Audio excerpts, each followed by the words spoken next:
Janabheri news కి స్వాగతం. వైసీపీని వీడి టీడీపీలోకి చేరికలు, అరాచక పాలనను అంతమొందించేందుకు ప్రజలు సిద్ధం. బాపట్ల జిల్లా పంగులూరు మండలంలోని రేణింగవరం గ్రామంలో మాజీ ఎంపీటీసీ సభ్యుడు బోరెడ్డి ఓబిల్రెడ్డి, అతని అనుచరులను అద్దంకి ఎమ్మెల్యే గొట్టిపాటి రవికుమార్ తెలుగుదేశం పార్టీలోకి ఆహ్వానించారు. ఈ సందర్భంగా రవికుమార్ మాట్లాడుతూ, వైసీపీ అరాచక పాలన నుండి బయటపడాలనే తలంపుతో తెలుగుదేశం పార్టీలోకి వైసీపీ నాయకులు, ప్రజలు స్వచ్ఛందంగా చేరుతున్నారని అన్నారు. రాబోయే ఎన్నికల్లో జగన్మోహన్ రెడ్డిని ఓడించడానికి ప్రజలు కూడా సిద్ధమయ్యారని అన్నారు. జగన్మోహన్ రెడ్డికి ఇంకా 74 రోజులు మాత్రమే ఉందని, అరాచక పాలనకు చరమగీతం పాడేందుకు ప్రజలు సిద్ధంగా ఉన్నారని అన్నారు. ఈ కార్యక్రమంలో మండల తెలుగుదేశం పార్టీ నాయకులు, కార్యకర్తలు, అభిమానులు, ప్రజలు పాల్గొన్నారు. సార్ ఒకసారి సింబల్ చూపించండి సార్.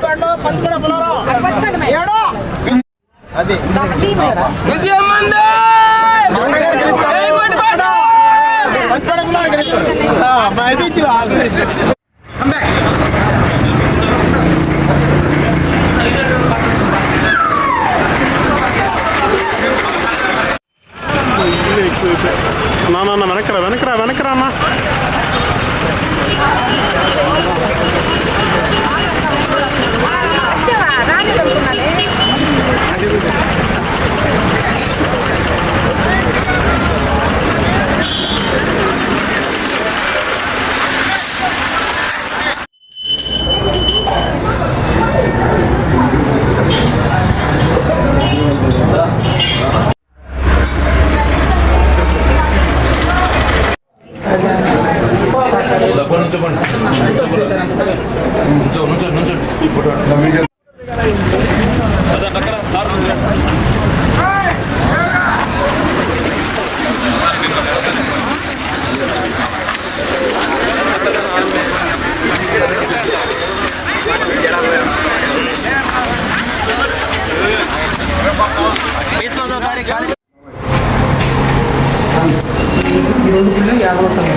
శతమానం భవతి సదాయ పురుషేంద్రియ ఆయుష్యేంద్రియే ప్రతిష్టతి.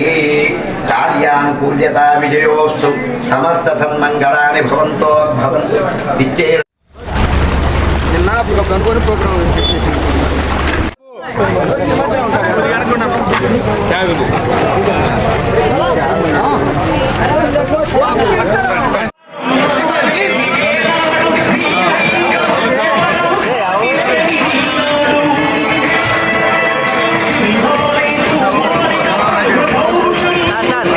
పనిచేయాలి. రేపు రాబోయే రోజుల్లో అందరం కలిసికట్టుగా పనిచేయాలనే ఉద్దేశం ఒకటి.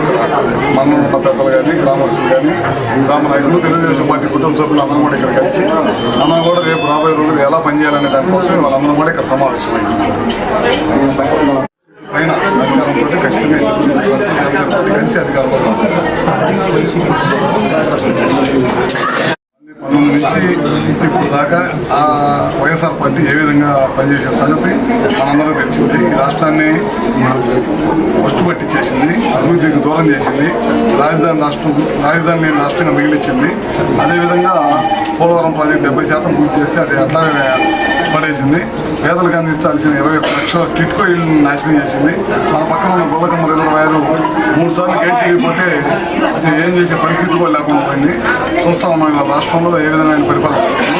ఈ పరిపాలనను తొందరగానే అంతరించడం కోసం ప్రజలందరూ కూడా ఎదురు చూస్తున్నారు. ఇప్పుడు ఎలక్షన్ వస్తే అప్పుడు ఈ రాష్ట్ర ప్రభుత్వాన్ని, జగన్మోహన్ రెడ్డి నాయకత్వాన్ని తొందరగా ఇంటికి పంపించాలని ప్రజలందరూ ఎదురు చూస్తున్నారు.